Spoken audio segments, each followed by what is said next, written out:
প্রিয় দর্শক, শুভ সন্ধ্যা। আজকে আমরা একজন বিশেষ অতিথিকে নিয়ে এসেছি আমাদের ইউটিউব চ্যানেলে।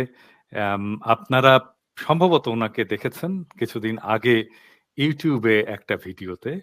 একজন বাংলাদেশী তরুণ বাংলাদেশের অতীত, ইতিহাস এবং ভবিষ্যতের সম্ভাবনার কথা বলছেন। সাক্ষাৎকারটা ছিল ইংরেজিতে। এবং সেই সাক্ষাৎকারটি যথেষ্ট সমাদৃত হয়েছিল। তো আম আমি তাকে পরিচয় করিয়ে দিতে চাই। আপনারা উনার আব্বাকে চেনেন, বাংলাদেশের সকল মানুষ চেনেন। উনি ১৯৭৫ এর ১৫ই আগস্ট বিপ্লবের মহানায়ক কর্নেল ফারুক। কর্নেল ফারুকের ছেলে ডক্টর সাইদ ফারুক। তিনি প্রবাসী, থাকেন অস্ট্রেলিয়াতে। তিনি একজন পেশাদার এক্সিকিউটিভ, স্ট্র্যাটেজি এবং ট্রান্সফরমেশন এক্সিকিউটিভ। বাংলাদেশে তিনি ছিলেন ১৬ বছরের মতো, যে সময় তিনি তার বাবার সান্নিধ্যে কাটিয়েছেন। আমরা আজকে যে সাক্ষাৎকারটা তিনি ইংরেজিতে দিয়েছিলেন, সেই সাক্ষাৎকারটা বাংলায় শুনবো। ফারুক চমৎকার বাংলা বলে, যদিও সে বলে যে আমার বাংলা অত ভালো না, কিন্তু আপনারা শুনবেন চমৎকার বাংলা বলে। আমরা তার পাশাপাশি আমরা শুনতে চাইবো তার বাবার সাথে তার কাটানো সময়গুলো। আমরা সেখান থেকে কর্নেল ফারুকের জীবন, কর্নেল ফারুকের চিন্তা, সেটা বোঝার চেষ্টা করব।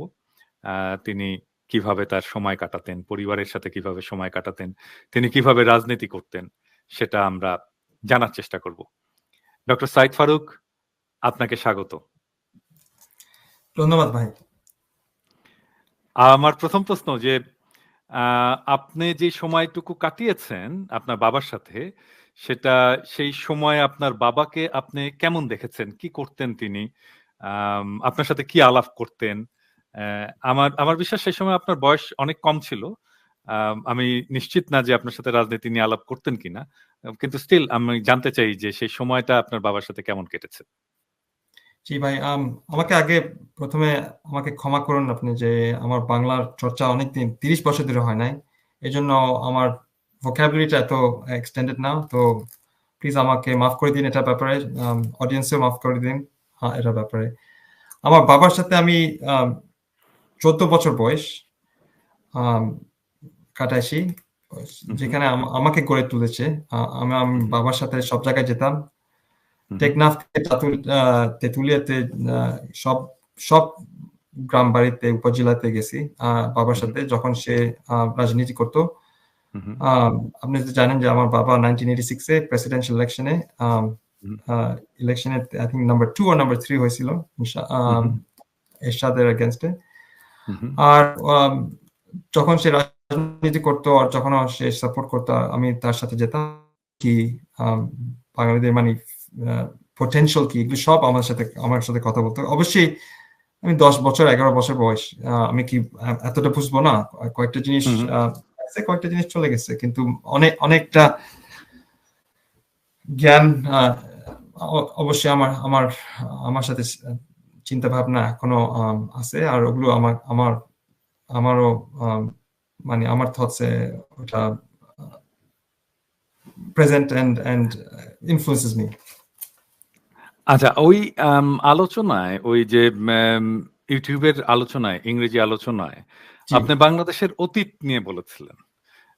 বাংলাদেশের অতীতে বাংলাদেশের কি সমৃদ্ধি ছিল, বেঙ্গলের কি সমৃদ্ধি ছিল, এবং সেইটার উপরে দাঁড়িয়ে আমরা কিভাবে ভবিষ্যৎ নির্মাণ করতে পারি, সেটা নিয়ে আপনার একটা আলোচনা শুনেছিলাম। সেটা একটু বলবেন যে বাংলাদেশের অতীতটা আসলে কেমন ছিল?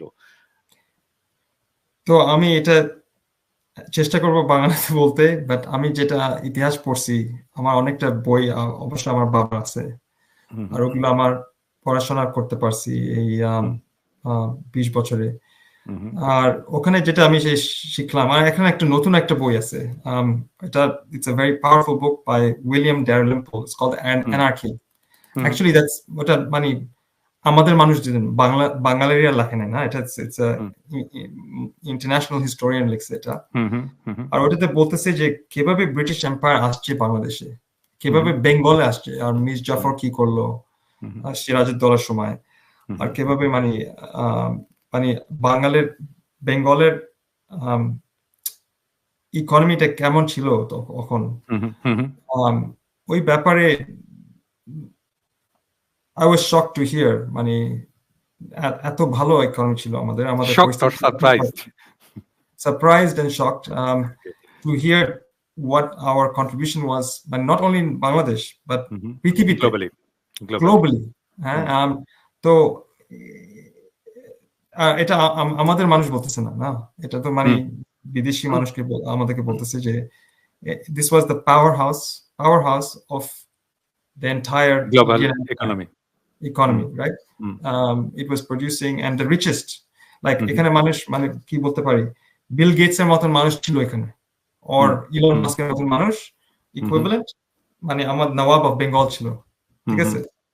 So that gave me a shock that আমাদের ইতিহাসে এত pride and এত achievement, but কেউ এটা মনে রাখে নাই, এটা কেউ জানে না যে আমরা এত বড় contribution করছি, but that's only just in economic contribution, না? তারপর ওটা পরেও there's also cultural contribution, না? And ওই cultural contribution এখনো আছে, and এখনো থাকতে, মানে আমাদের obviously poets আছে, আমাদের কতটা major cultural contributions to the poetic society and cultural society globally এখনো মানুষ কোট করে, না? রবীন্দ্রনাথ ঠাকুর আর নজরুল ইসলাম, কাজী নজরুল ইসলামের poems, তো এগুলো সব মিলে যে আমাদের যে ন্যাশনাল প্রাইড আর আইডেন্টিটি আছে, এটা যে we just take it to the 50 বছরের জন্য, না? এটা 50 বছরের ইতিহাস না, এটার পিছনে আরো শতাব্দীর পর শতাব্দীর ইতিহাস আছে, এবং সেই ইতিহাসটাকে আমরা কখনোই সেলিব্রেট করিনি, কখনো মেনশন করিনি, অ্যাকনলেজ করিনি। সেটার পিছনে কারণ হচ্ছে যে আমরা মানে এই আওয়ামী ন্যারেটিভ যেই ধরনের ইতিহাস আমাদেরকে শিখিয়েছে, সেই ইতিহাসে এই জিনিসগুলো যদি আসতো তাহলে শেখ মুজিবকে যেভাবে তারা পোট্রে করতো সেটা অনেক ম্লান হয়ে যেত, সেই জন্যই সেটা আসেনি। আমরা যেটা জানি আর কি, এবং গল্পে যেটা দেখেছি, মানে 75 15 আগস্টের গল্পে, সেটা হচ্ছে যে আপনার বাবা কর্নেল ফারুক এবং কর্নেল রশিদ, এই দুজন, আমরা আজকে ইদানিংকালে একটা শব্দ খুব চালু আছে আর কি, সেটা মাস্টার মাইন্ড। তো এই রেভলিউশনটা was masterminded by Colonel Farooq and Colonel Rashid. তো এর মধ্যে কর্নেল রশিদ পলিটিক্যাল পার্টটা দেখতেন, কর্নেল ফারুক অপারেশনাল পার্টটা দেখতেন, মানে ধরেন রেকি করা, কিভাবে অ্যাটাকটা হবে, তারপরে ট্রুপস কিভাবে ডিপ্লয়েড হবে, কে কোথায় রেসপন্সিবল থাকবে, এই সমস্ত ইন্টিগ্রেট প্ল্যানিং এটা কর্নেল ফারুক করেছেন। ট্রুপসকে মোটিভেট করা, ইন্সপায়ার করা, এই কাজটা উনি করেছেন। এবং ফাইনালি যে কাজটা সবচেয়ে ক্রুশিয়াল ছিল ওই সময়ে, সেটা হচ্ছে যে কিভাবে রক্ষী বাহিনীকে নিউট্রালাইজ করবেন। এবং রক্ষী বাহিনীকে নিউট্রালাইজ করার জন্য উনি নিজে ট্যাঙ্ক বাহিনীর প্রধান ছিলেন, উনি ট্যাঙ্ক নিয়ে রক্ষী বাহিনীর সদর দপ্তরের সামনে তিনি অবস্থান নেন, এবং ইট ওয়াজ ভেরি এফেক্টিভ স্টেপ। কিন্তু আইরনি ইজ যে ট্যাঙ্কে কোনো গোলা ছিল না, জি, কোনো গোলা ছিল না, এবং সেটা তিনি এবং তার ট্রুপস কিন্তু জানতো। হ্যাঁ, তো এই যে একটা কি বলবো, একটা ইললজিক্যাল কারেজ, হ্যাঁ, এইটা উনি কিভাবে ডেমনস্ট্রেট করলেন? কেন উনি কি এরকমই ছিলেন যে কোনো কিছু তোয়াক্কা না করে উনি যেটাকে রাইট মনে করবেন সেটার দিকে এগিয়ে যাবেন? জি, আপনি if you think about 1996, আমার বাবাকে অনেকজন রিকোয়েস্ট করছে যে তুমি এখন চলে যাও, আওয়ামী লীগ আসছে, তোমাকে ট্রায়াল করবে, তারপর সবকিছু ফাঁসি দিবে, and you should go. And সে আমাকে বলছে ওই দিনে, তখনও মানে মানে আমাদের বাবাকে একজন টিকিট পাঠাইছে, টাকা পাঠাইছে, আর ভিসা পাঠাইছে, তুমি এখন ছেড়ে যাও। 1996 আমি মনে আছে, এটা জুলাইয়ের দিকে মনে হয়, হুম, হুম, যে তুমি এখন দেশ বেড়ে চলে যাও। সে বলছে আমি কিছু খারাপ করি নাই, I didn't do anything wrong, I stood up for hmm, my rights, I'm not leaving. Hmm, And if hmm, they're going to put me in trial, I don't hmm, care. I did hmm, everything right by the country and I stand by hmm, what I do. Hmm, hmm, hmm, And so যখন ও আসছিল, হুম, he had always had his head up, right? Hmm, মাথা উঠায় সে jail খাটছে, but he never said hmm, that I will stand by what I did. Hmm, I did something for the nation, and this hmm, should not be tried in this way. But hmm. I'm going to stand up for what I did. Great. মানে আমরা তো অনেক সময় অনেক revolutionary life পড়ি এবং আমরা দেখি যে রেভলিউশনারিরা ক্যালকুলেটিভ হন না স্পেসিফিক্যালি এই সমস্ত ক্ষেত্রে। এবং উনাদের কারেজ গুলো ক্যালকুলেটেড কারেজ না।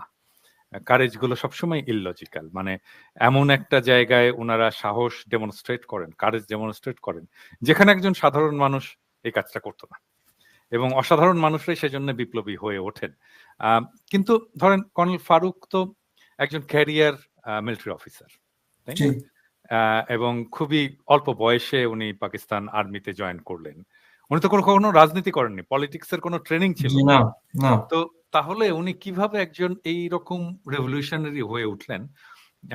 ধরেন উনি দুটো সময় উনার জীবনের যেতে দুটো important juncture of his career, একটা হচ্ছে 71 যখন তিনি মুক্তিযুদ্ধে অংশ নিতে দ্বিধা করেননি, হ্যাঁ, এবং ওটাও একটা তো রেবেলিয়ন, তাই না? ওটাও জি, একটা রেবেল অ্যাক্ট, জি, সেটা উনি নিয়েছেন। একজন সেলিব্রেটেড হিরোইক ফ্রিডম ফাইটার ছিলেন এবং ৭৫-এ যখন সবাই ফেল করলো, পলিটিক্স ফেল করলো, পলিটিক্যাল পার্টি ফেল করলো, এমনকি সিনিয়র মিলিটারি অফিসাররা ফেল করলো, উনি একজন খুবই ইয়াং জুনিয়র মিলিটারি অফিসার, 29 বছর। ২৯ বছর বয়স। মানে আজকের দিনে যারা বিপ্লব করলো, অগাস্ট জুলাই বিপ্লব করলো, সেই বয়সের ছেলে একজন। জি। তো এই পলিটিক্যাল ইনসাইট এবং পলিটিক্যাল ম্যাচুরিটি উনার কিভাবে হলো? মানে আপনার ফ্যামিলিতে কি পলিটিক্স করতেন কেউ? না, আমার ফ্যামিলি পুরা জেনারেশন, ইভেন আমিও, রাইট? আমরা হলো গভর্নমেন্ট সার্ভিস ওয়ার্কার্স। আমাকে বাবা বলতো যে তোমার লাইনে সবাই গভর্নমেন্টে সার্ভিস করে। তো আমার দাদা ছিল government medical officer, so military medical officer, so hmm, doctor ছিল হুম, ইন্ডিয়া, পাকিস্তান আর ব্রিটিশ আমলে, right? Hmm, as a doctor. ওটার আগে আমার আহ, দাদার বাবা ছিল সিএসপি হুম, পুলিশে। তো ওটা সবাই মানে গভর্নমেন্ট সার্ভিসে ছিল হুম, সব সময়। হুম। তো আমাদের আমাদের চরিত্রতে নাই মানে এরকম রেভলিউশন করা। না মানে ধরেন আপনার আপনার বাবার দাদা জি, তিনিও সিএসপি অফিসার ছিলেন। জি, আপনার বাবার বাবা মানে আপনার দাদা জি, জি দাদা, উনি একজন মিলিটারি অফিসার ছিলেন। জি, জি, জি, অলদো আর্মি মেডিকেল মেডিকেল, করে। মেডিকেল, জি, আপনার আব্বা নিজেও মিলিটারি অফিসার।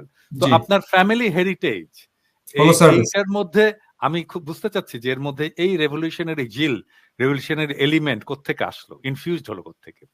তো এটা মানে I don't think it was there. I think he was a man of necessity. মানে আমাদের আমাদের লিনিয়েজ, ঠিক আছে, is a spiritual and service lineage. হু, হু, সো ওটা মানে হয় যে লাইক আমরা দেশের সার্ভিস করতে আমাদের নাম্বার ওয়ান প্রায়োরিটি। হু, হু, আর ওই ব্যাপারে আমার বাবা মনে হয়েছে 1971 হু, হু, আর তারপর 1975 এ হু, যে হু, আমার দেশ আমাকে লাগবে এখন, আমি কিভাবে আমি সার্ভিস করব। হু, এটা হলো আমার সেম থট, এটা হলো তার সেম থট। আমরা হু, হু। দুইজনই এটা আমাদের চরিত্রেই এটাই আমাদের মানে বেসিক মেকআপ, যে কিভাবে হুম। আমরা এখন প্রেজেন্ট হব, কিভাবে আমরা সাহায্য করব দেশকে। আর এখন আমি ছাত্রদেরকে দেখে এক্স্যাক্টলি সেম মানে বিহেভিয়ারটা দেখতেছি যে আমরা কিভাবে সাহায্য করব। আচ্ছা একটা জিনিস বলেন, মানে এটা আমি আপনার আব্বার ইমোশনটার কথা বলব না। এটা ধরেন আপনার ফ্যামিলি, আপনি, আপনার ভাই, আপনার বোন, আপনার আম্মা, আম এম এই যে দীর্ঘ সময় ধরে উনাদেরকে ভিলেন হিসেবে চিত্রিত করা হলো। এবং সোসাইটি অ্যাকনলেজ করলো না ওনাদের কন্ট্রিবিউশনকে। এবং আগস্ট বিপ্লবের যে এটার যে এনর্মিটি, এটার যে ভূমিকা, এটার যে পলিটিক্যাল রোল ওনারা প্লে করেছেন, এটাকে কমপ্লিটলি ইগনোর করা হলো একটা সময়ে। এটাতে আপনারা কেমন ফিল করতেন? তো আমরা আমরা তো এই জন্য তো মানে আমাদের জন্য খুব কঠিন হয়েছিল বাংলাদেশ থেকে। আমরা আউটকাস্ট, আমাদের আত্মীয় স্বজনও আমাদের সাথে দেখাশোনা করতো না। আমার মায়ের তো খুব কঠিন সময় হয়েছে, আমার ফুপি ফুপা আমাদেরও, মানে আমাদের আত্মীয় আমাদেরকে দেখতে চাইতো না, এত খারাপ হয়েছিল না। আর কেউ তো সাহায্য করতো না, কারণ এখন তো তুমি বঙ্গবন্ধু হত্যার মামলাতে আছো, your father is a murderer, or whatever else, সবাই এটা বিশ্বাস করতে বসে না, ইভেন দো সত্যিকার কাণ্ড তো সবাই জানে। কিন্তু ওদের এতটা No, it was a celebration, মানে 1975 15 আগস্ট সেলিব্রেশন, জি জি ন্যাশনালি। এবং ওনাদের এই অ্যাক্ট, এইটাকে তো এটাকে জনগণ তো রাস্তায় নেমে এটাকে অভিষিক্ত করেছিল। জি অবশ্যই। তারপর তো গভর্নমেন্ট ওটার পরে তো ইন্ডেমনিটি অ্যাক্ট করছে, and ওই indemnity act was repealed without the due process in parliament, as you know. In 1996 it was repealed without going through a full parliament house. আমি সাইদ, আমি ওইটার দিকে যাচ্ছি না, আমি মোর অন ইমোশনাল সাইড, যে আপনাদের কেমন লাগতো, যে আপনারই বা কেমন লাগতো যে আমার বাবা এইরকম একটা কাজ করলো জাতির জন্য, নেশনের জন্য, আর উনাকে কেউ অ্যাকনলেজ করছে না। আর even as a family member আমরা আমাদেরকে আউটকাস্ট করে দিল, এটা কেমন হলো? মানে কখনো কি রাগ হয়েছে যে এই নেশন, এই জাতি আমাদেরকে মূল্য দিল না, এই জাতি অকৃতজ্ঞ? না, আমাদের মনে হয় না, কারণ আমার আম্মা আমাদের বলছে যে তোমার বাবা এসে যেটা করছে এটা ইতিহাসে লেখা হবে, বাট এটা সে করছে তার দেশের জন্য।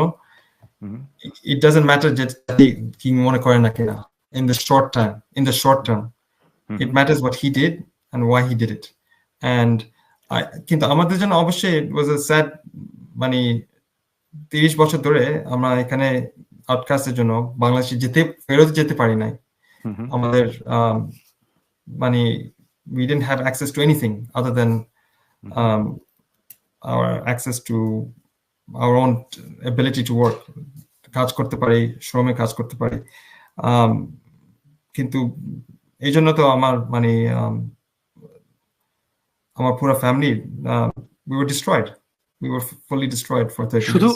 শুধু আপনার না, মানে আমি তো সবার কথাই বলতে চাই যে অগাস্ট বিপ্লবে যারা যুক্ত ছিলেন, আমি যেমন আফসানার কথা বলেছি আপনাকে, আফসানাকে কিভাবে, আমি একটা এপিসোড করছি আফসানাকে নিয়ে, আফসানাকে কিভাবে গাড়ি চাপা দিয়ে খুন করেছে হাসিনার বাহিনী। তো আপনি যদি দেশে থাকতেন আপনাদের অবস্থাও একই রকম হতো। মানে অবশ্যই আমার ভাইয়ের উপরে তো মামলা করতে শুরু করছিল, ফেক মামলা অবশ্যই, কিন্তু যেটা whatever they could do to put us in behind bars, especially ছেলেরা, আমরা ছেলেরা হয়েছি তো এই জন্য।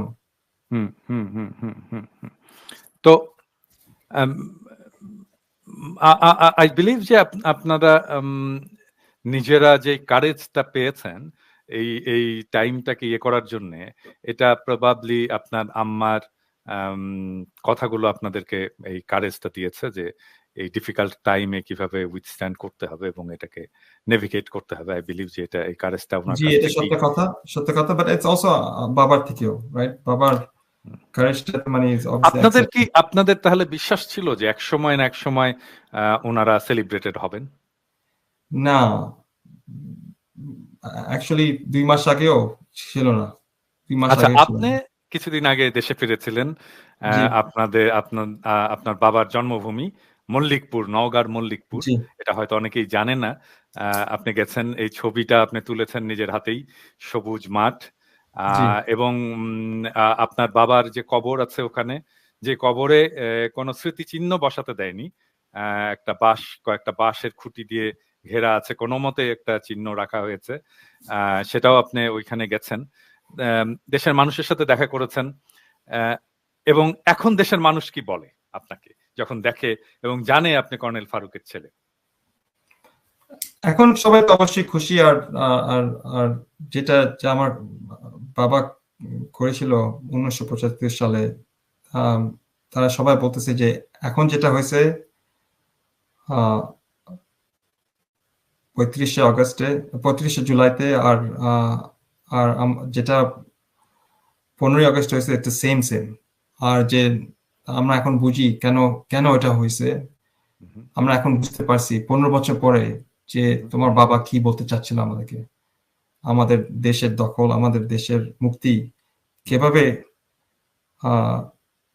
ওই আমলে একদম নষ্ট করে গেছে। বাংলাদেশের জন্য সবচেয়ে বড় থ্রেটটা কি? বাংলাদেশের স্বাধীনতা সার্বভৌমত্বের জন্য সবচেয়ে বড় থ্রেট কি? আমাদের লোকেশন and আমাদের geopolitical interest, আমাদের লোকেশনে is the closest is our ability to exercise our independence from those interests. আমি একটা comparison করি আপনাদের জন্য Singapore versus Malaysia, or UAE versus Iran and Saudi Arabia and every other country around. এরা সবাই they are small nations but with very powerful countries around it. আর আমাদেরটা হলো same threat, is that আমরা very sensitive to everyone around us, but we can and we have the potential to be কি বলতে পারি independent, fiercely independent of everyone else, but that needs bravery and courage. Now, I don't think that Amar Babar a sacrifice was in vain. I think a Jubor student, they've shown us that this courage needs to stand for us, and pave the way forward against all the threats around us. I can't say that it's only one country, but it is there is the threat of infiltration, the threat of losing our independence. Amar Baba otai bolto, yeah, je if you let go of our independence, if you allow for others to control our destiny, they will take over and destroy our capacity to have independent actions that are for the interest of our people. We will become a colony of another country. তাহলে আপনি বললেন যে courage এবং bravery, ঠিক আছে, আমাদের তরুণ সমাজ তো এই কারেজ এবং ব্রেভারি এটা এক্সিবিট করতে দ্বিধা করেনি এবং সারা দুনিয়া দেখেছে, আমরা দেখেছি। মানে হোয়াট এলস, আর কি দরকার? So Amar Baba was of the opinion, and I actually strongly believe this now. If you think about all the small countries in the world, Singapore, Switzerland, and more recently United Arab Emirates, সবগুলোতে they require military service or national service for all their young people. It's compulsory. Even other big countries, Iran and everyone else. কেন এটা আপনি প্রশ্ন করতে পারেন? It's because যখন আমাদের মানুষ, we have 170 million people, 50% are below the age of 30. When they're all strong, equipped, and militarily capable and also disciplined, then no one can take over us. No one would dare. Now the problem is that আমরা একটা military obviously military আছে, but it's only a 1/4 of our one very small fraction of our population. কিন্তু এরা যদি আমাদের পুরো দেশের ইউথকে এরকম ট্রেনিং করা যায়, এরকম strength করা যায়, তাহলে no one will dare touch us, no one will dare try to infiltrate us. And in the event of any war or anything, it will be very hard for them to infiltrate a country with, say, 30 million military forces. And we see this in every other country. They do this because it's even more important than nuclear arms is this strength, right? because at any given time you can mobilize these people, and at anywhere they can Deployed. protect the country. And that's what I think আমাদের it was a key policy factor that Abba, and the other benefit of that is of course আমাদের বাংলাদেশে massive infrastructure works লাগে. If you want to create the proper economy for Bangladesh, it needs to be decentralized. R decentralized করতে মানে কেন খালি ঢাকা আর চিটাগং সবচেয়ে মানে প্রধান city in Bangladesh? It's because we're not decentralized. Our বাবার ওটা হলো ইচ্ছা ছিল যে দেশটাকে ডিসেন্ট্রালাইজ করতে ইনফ্রাস্ট্রাকচার করতে হবে। কে ইনফ্রাস্ট্রাকচার করতে পারে? Just like in the United States, Bangladesh, United States in 1930s, there was a New Deal, and they invested in a lot of infrastructure works. Bangladesh, you should make infrastructure works so that every part of the country is very well connected and is well traversed with double, triple lane highways and train systems that every part feels like it's connected to the core, and therefore the entire country rises, not just Dhaka and Chittagong, which is what we're seeing. So that was his belief that if you have a military service and for instance engineering corps that actually focuses on that, Bangladesh Purata will benefit from that, and all the people that I see, and even in my gram, could benefit from it. আমি যখন আমার গ্রামে যাচ্ছিলাম এবার একটা lane, right, আমার সাথে মানুষ ছিল, and it was like a suicide death trap. মানে দুই দিকে trucks আসতেছে, and after 50 years of independence, if you compare us to the United Arab Emirates, ওখানে 4টা লেন 5টা lane, why is it that আমাদের তো মানুষ অনেক আছে, আমাদের ইনফ্রাস্ট্রাকচার অনেক আছে, আমাদের ইনভেস্টমেন্টও অনেক আসতেছে, and we can get more. আমাদের টাকা তো সব জায়গা থেকে আসতেছে না, আরব নেশন থেকে তো কতটা মানুষ বাংলাদেশে টাকা পাঠাচ্ছে। So there's enough, টাকা তো আছে, it's just a matter of will and vision. আর ওটাই আমার বাবার, I would say he had much more of than anyone I've seen in Bangladeshi politics. No one is unfortunately thinking about the future of Bangladesh. No one is thinking this is what the future can be. And we should be aiming for being a Singapore. We should be aiming for being a Dubai. Nothing less. আমার আরেকটা প্রশ্ন, যে ধরেন আপনার আব্বা যখন জীবিত ছিলেন সেই সময়, মানে ধরেন আগস্ট বিপ্লব হলো, সবাই সেলিব্রেট করলো, ক্ষমতার পরিবর্তন হলো, বাকশাল উৎখাত হলো, আওয়ামী শাসনের অবসান হলো, সবাই বাংলাদেশের সব মানুষ এটার বেনিফিট পেল, পলিটিক্যাল পার্টিগুলো, অ্যান্টি আওয়ামী লীগ পলিটিক্যাল পার্টিগুলো তার বেনিফিট পেল, বাট স্টিল আগস্ট বিপ্লবকে কেউ ওন করলো না। এটাকে বিপ্লবও বলে না কেউ, হ্যাঁ আমরা বলি কেউ, কিন্তু এটাকে কেউ বিপ্লব বলে না। বলতো কিছু বিপদগামী সেনা অফিসারের, হ্যাঁ মানে কি হয়েছিল 15 আগস্টে, কি হয়েছিল এটা যদি এমনকি বাংলাদেশের অ্যান্টি হাসিনা পলিটিক্যাল পার্টিগুলোকেও জিজ্ঞেস করা হয়, তারা বিভিন্ন রকম প্রশ্ন, গা বাঁচায় প্রশ্নের উত্তর দেবে। হ্যাঁ, কেউ এটাকে বিপ্লব বলবে না, কেউ এটাকে বলবে না যে এই শেখ মুজিবের উৎখাতের জন্য যা হয়েছে অ্যান্ড ইট ওয়াজ নেসেসারি।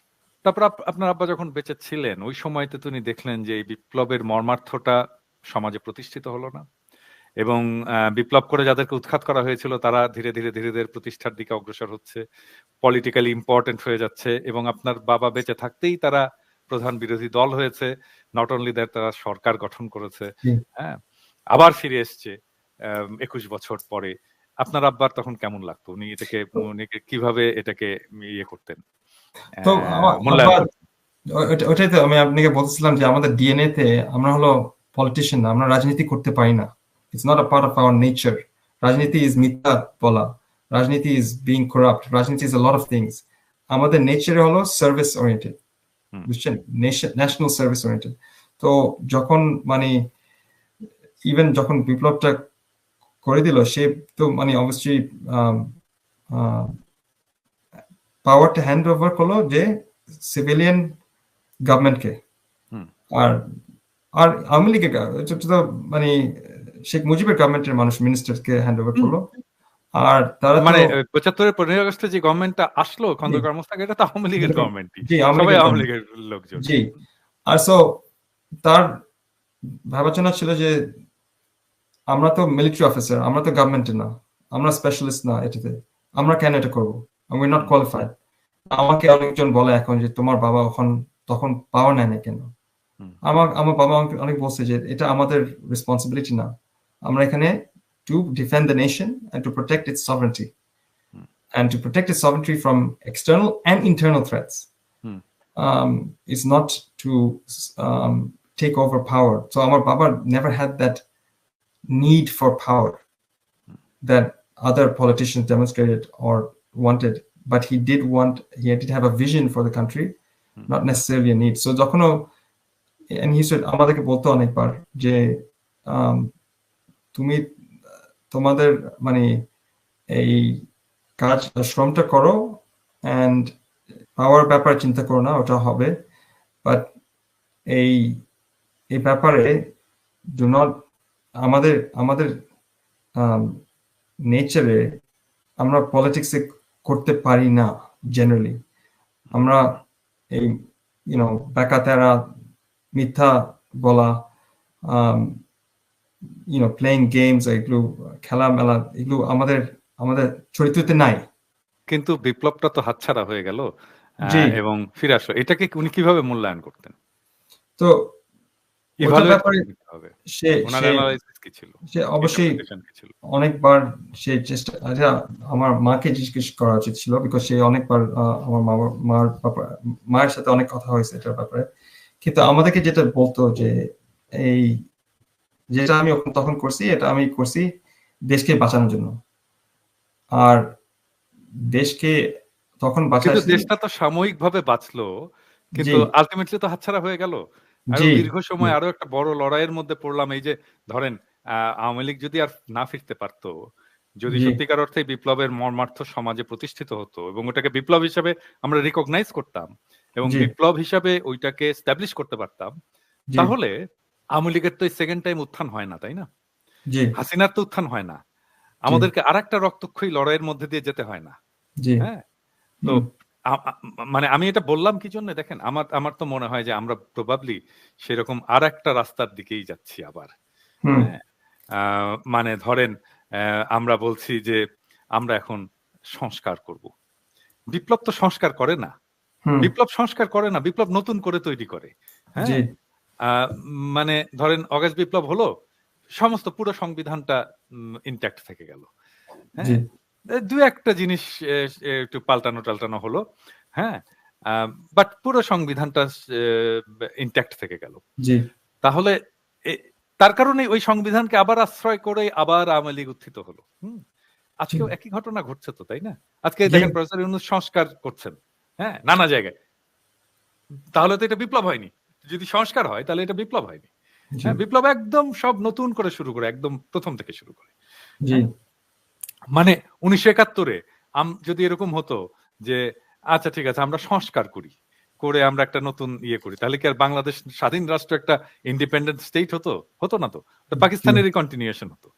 জি, অসুবিধা হলো যে আমি অবশ্যই আমার বাবার আরো চিন্তা ছিল এটা ব্যাপারে, কিন্তু তার এক্সপিরিয়েন্স আর নলেজ তো ছিল না।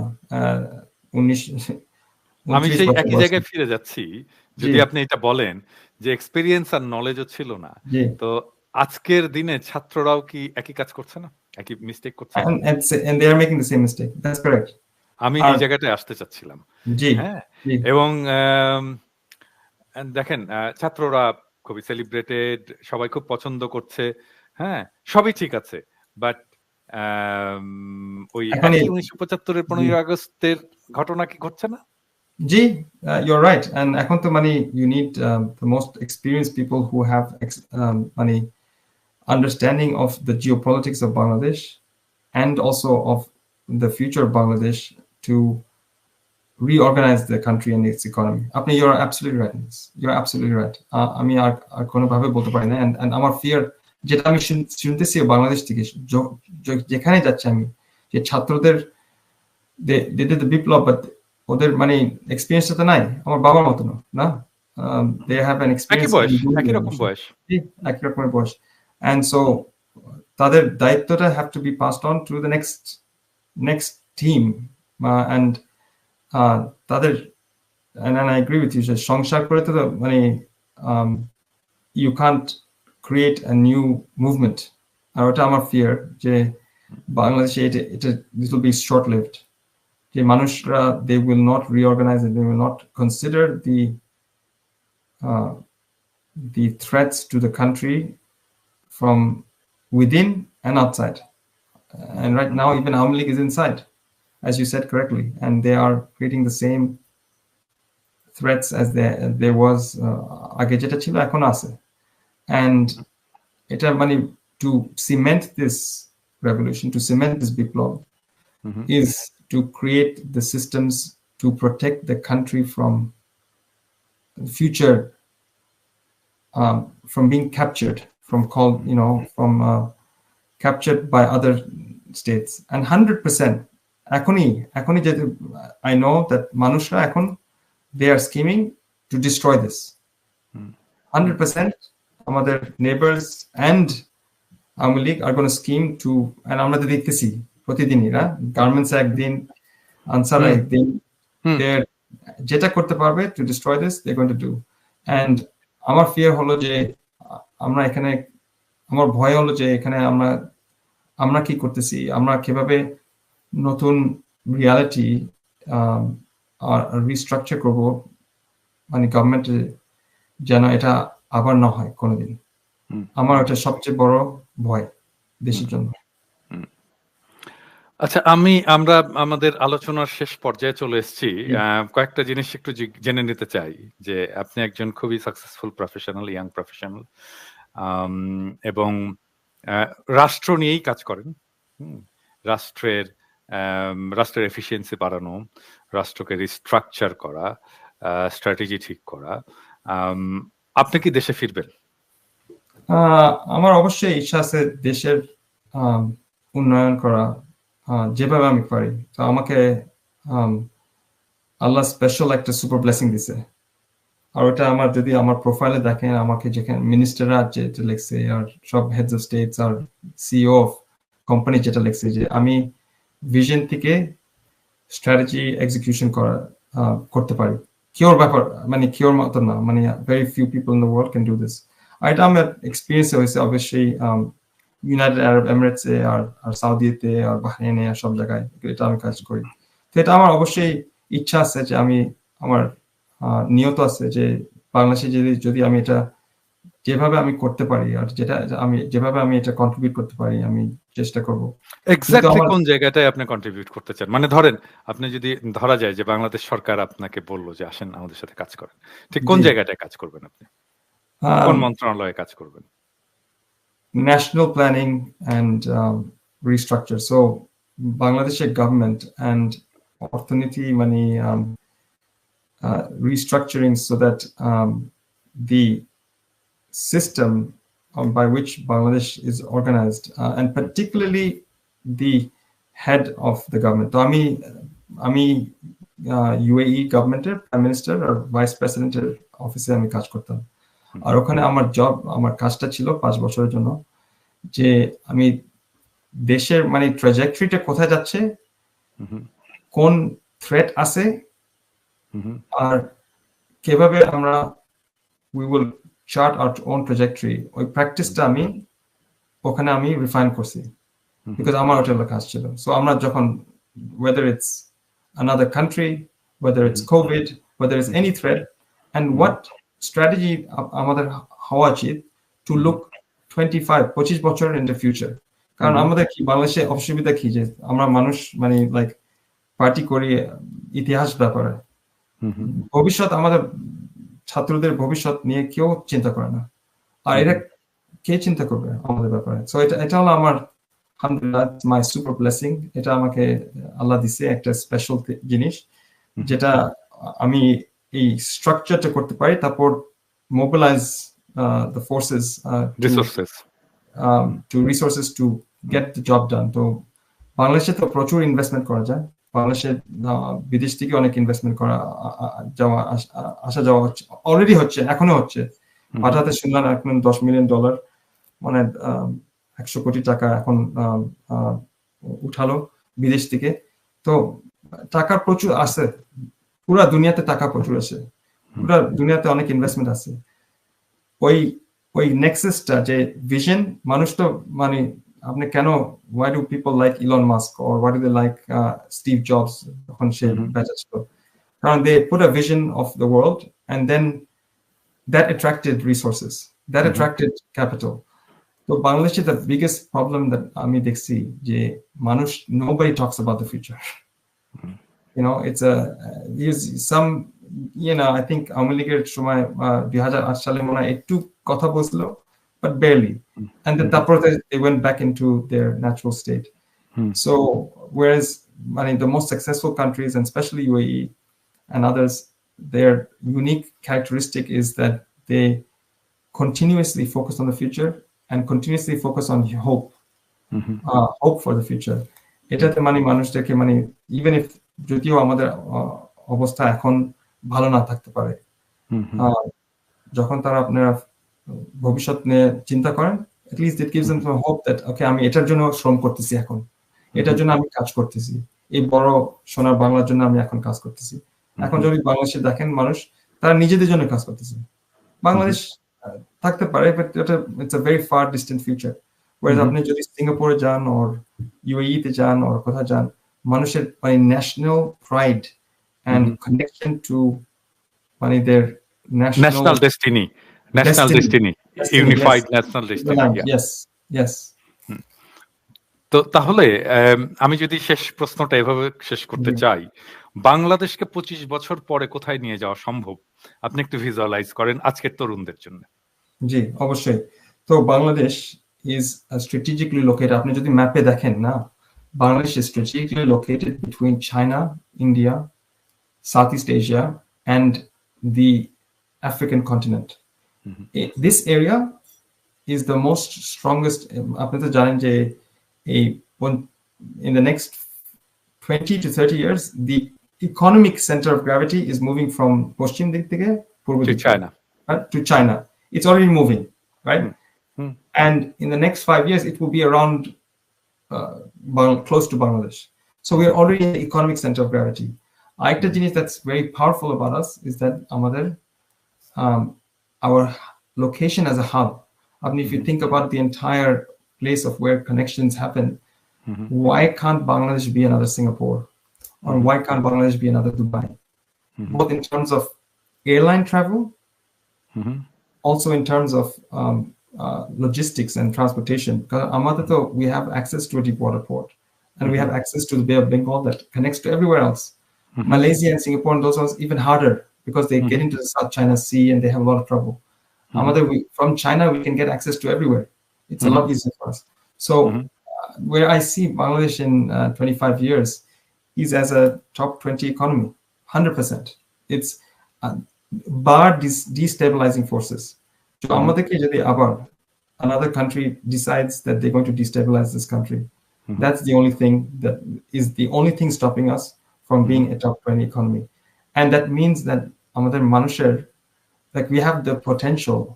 Imagine this, আমি যখন বাংলাদেশে গেছি এক সপ্তাহ আগে, আমার একটা বস্তি স্কুল আমি সাপোর্ট করি, হ্যাঁ, অনেকদিন ধরে, এখন 2018 সাল থেকে।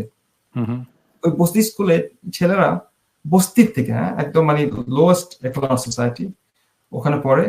কয়েকজন তারা মানে স্কুলে যেতেও চাচ্ছিল না, টিচারটা একটা খুব সুন্দর মানুষ, সে তাদের বাসায় যেয়ে তাদেরকে উঠায় নিত। এই ছেলেরা এখন 18 বছর বয়স, 19 বছর বয়স, তাদের একটা full stack digital marketing agency আছে that sells their services globally and they earn US dollars from Bangladesh. এর বস্তির ছেলে, হ্যাঁ। So imagine the potential that Bangladesh has. এরকম মানুষ কতটা আছে? They just need access to powerful education that gives them access to the global market. তো এই পোটেনশিয়ালটা আর কোনো মানে very very আমার হাতে গুনে আমি কাউন্ট করতে পারবো কোন কান্ট্রিজে আছে। এটা আছে Indonesia, Egypt, Nigeria, Bangladesh. There's not many other countries. আর সবগুলো কান্ট্রিতে population is declining and is becoming old. So মানুষ নাই, কাজ করার মানুষ নাই। Whether it's creative work or any work, there's no money, there's no people. Most of the people are getting old, and they need help. So আমাদের people are going to be our greatest export, whether it's digitally or physically. And investing in them will mean that we have become a superpower. এখনই দেখেন না আমাদের মানুষ, who are the people who supported the country right after the Biplab? It was Bengali মানুষ from GCC, from the UAE, from Saudi Arabia, sending money to Bangladesh. And so we have, and this is just a small fraction. They are the uneducated labor class, but আমাদের educated class এত বড় না, এত শক্তিশাল, but they're not given opportunity and they're not given the right education to tap it. If they're given the right education, if they're taught that, oh, তোমার market এত বড়, এখানে তুমি তোমার digital services গুলো use করো, or এরকম কাজ করো, they will become a superpower. And that's one thing, right? The other thing that's really powerful for Bangladesh is its agricultural base. আমি তো অবশ্যই I was very proud when আমি যখন বাংলাদেশে আমি আমার গ্রাম বাড়িতে যাচ্ছিলাম যে আমরা 3 seasons আমরা আমাদের হারভেস্ট করি না, আর কোন জায়গায় মানে এত ফার্টিলিটি নাই as বাংলাদেশ। কিন্তু অসুবিধা হলো যে কে আমাদের চাষীদের জন্য চিন্তা করে? কে আমাদের চাষীদের চিন্তা, মানে তাদের wealth, their condition, their well-being, their quality of life, and so এদেরকে যদি আমরা and a fair price of their goods, exactly, এদেরকে যদি empower করি, we make them the priority, we give them fair price, we give them financing, we give them education to extract more potential, but also in a sustainable way from the ground, the capacity that they already have. আমি এটা দেখছি because আমি তো বাংলাদেশে অনেকদিন ধরে invest করতেছি। The potential is enormous because you can multiply the output from Bangladesh and then export it. So we can become the bread basket for not only Bangladesh, but for many other countries who need to diversify their food sources. So এখন অসুবিধা হলো যে food security is a major issue globally, and they need countries like us, whether it's Saudi Arabia, whether it's Oman, whether it's countries which do not have access to water, fresh water. Tara এখন already making contracts with countries like us, and they're saying, how can we purchase land or rights to your produce for 30 or 50 years? If we can do that, and আমাদের চাষীদেরকে এম্পাওয়ারটা করে দিই, তোমার produce যেটা আছে 50 বছর ধরে অফটেক হবে, you're guaranteeing their security, right? So we have the greatest strength in our security in long term security, and not reliant on short term security from neighborly forces who want to just extract at the lowest price, but this is long term that ensures consistency. So and also about the workforce, these I think are two major strengths. The way to empower them, and এটাতে স্বার্থটা মানে আমাদের বাঙালিদের স্বার্থ over the past 30 years has, unfortunately, because of the endemic corruption of the government, স্বার্থটা একদম খারাপ করে ফেলছে, right? But our natural স্বার্থ, I mean, what I loved about going back to Bangladesh is যখন আমাদের মানুষ থেকে দেখলাম our natural স্বার্থ is so pure, so innocent, and so kind. But because they know that the government is corrupt, they say, okay, I can't work around the system because the only way I can work is through being corrupt. But when you fix the system and you say, you know what, everyone has to do national service, everyone has to stand up straight and be honest, because military করে যে একটা সোজা পাত আছে, একটা সোজা পাত, একটাই খালি পাত আছে, সোজা পাত, এরকম এই জন্য আমাদের বাংলাদেশে আর এরকম কান্ট্রিতে সবসময় ক্যান্টনমেন্ট গুলো সব সুন্দর দেখতে, সব রাস্তা টাস্তা সব ভালো, because it speaks to the military's capacity to create structure and discipline. আমাদের বাংলাদেশের মানুষের এই structure discipline is what makes countries great. Whether it's Singapore, whether it's Switzerland, why do people go to Switzerland and say, wow, why is this country so amazing? Because everything is structured, everything is disciplined, and and এগুলো যদি করি, and we can unlock our infrastructure, digital and physical, and especially the road and transport networks across the country, I'm 100% we're a powerhouse. I'm saying it from a database level, because we have one thing that only a few countries have, which is a very large workforce, very large and very strong. They just need upskilling, and they need upskilling in specific talents that are globally relevant. And I think we have absolute capacity to not only be a superpower. Economic, when you go to Pakistan or India and stuff, they all say that what is Bangladesh done that we failed to do? And that's because, and you'll say that Bangladesh hasn't done anything.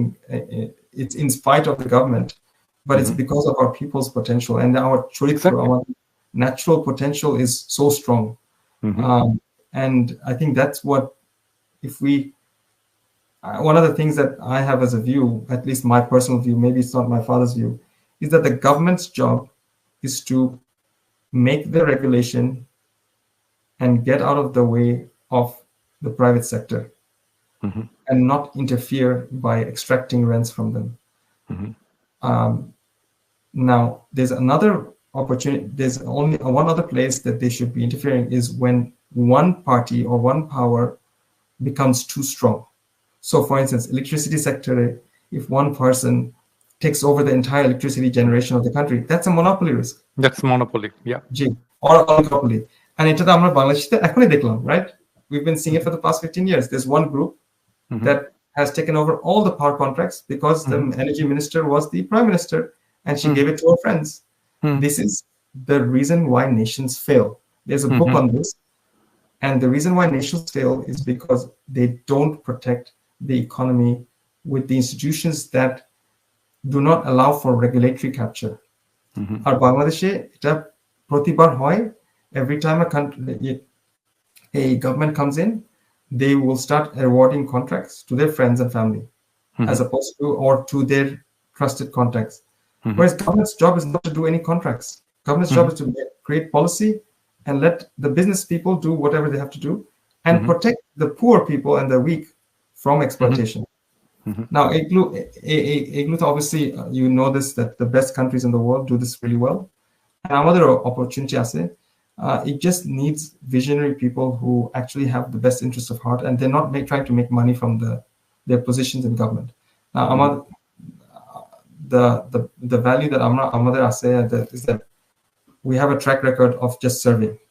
That's why I want to serve my country. It's like Amar Bo Amakito, before anyone else, she will kill me. But for what? Because of my love and devotion to the country, is that we put that ahead of everything else, right? And obviously, you've seen that with my father, and my mother is still very sad. I mean, but my father used to say it to my mother all the time, is that I have sacrificed, and on 1975, 15 August, I decided that my country is going to come before everything else, including my family. And you either choose that, or that's the only ultimatum that I have. You can either decide and agree upon it, or nothing else. And so that's been a consistent, I guess, trend in our family, that we give up everything for this country because it's given us everything. When I was in যখন আমার গ্রাম বাড়িতে দেখছি, I've never felt at home anywhere like I have in Mallikpur, যেখানে আমার বাবার কবর আছে, যেখানে আমার মানুষ, আমার চাচা চাচি সব দেখা করতে পারছি, কারণ ওরা হলো, they are calling out for our leadership. And this the reason why people like yourself, like myself, and everyone else, we need to give back to that country and contribute to their unnati, right? In all senses of the word. We have to go back and contribute to it. Now, আমার ব্যাপারে, I don't know what that means, but আমি যেভাবে পারবো চেষ্টা করবো, কারণ আমাকে আল্লাহ অবশ্যই কয়েকটা সুপার ব্লেসিংস, সুপার পাওয়ার্স দিছে। ওগুলো যেভাবে চেষ্টা করবো, I will try my best to contribute to the country. Thank you. Thank you. My final question: do you think that life of a revolutionary is a tragic one? It's a powerful question. I think it's a very powerful question.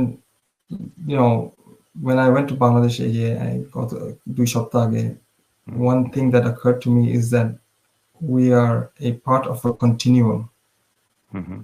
And in that continuum, the only thing that stands out is what we, you know, we have lives, we have wives and children and everything else. But we're part of a long continuum. Amar babar ইতিহাস তো is like আমার চাচা থেকে এখন শুনলাম the 10 generations of like this contribution or service, and revolutionaries or whoever else, they're part of a continuum of history of giving for the nation. I don't think it's tragic because আমারটা যেটা চিন্তা করে দেখেন, after 30 years of waiting,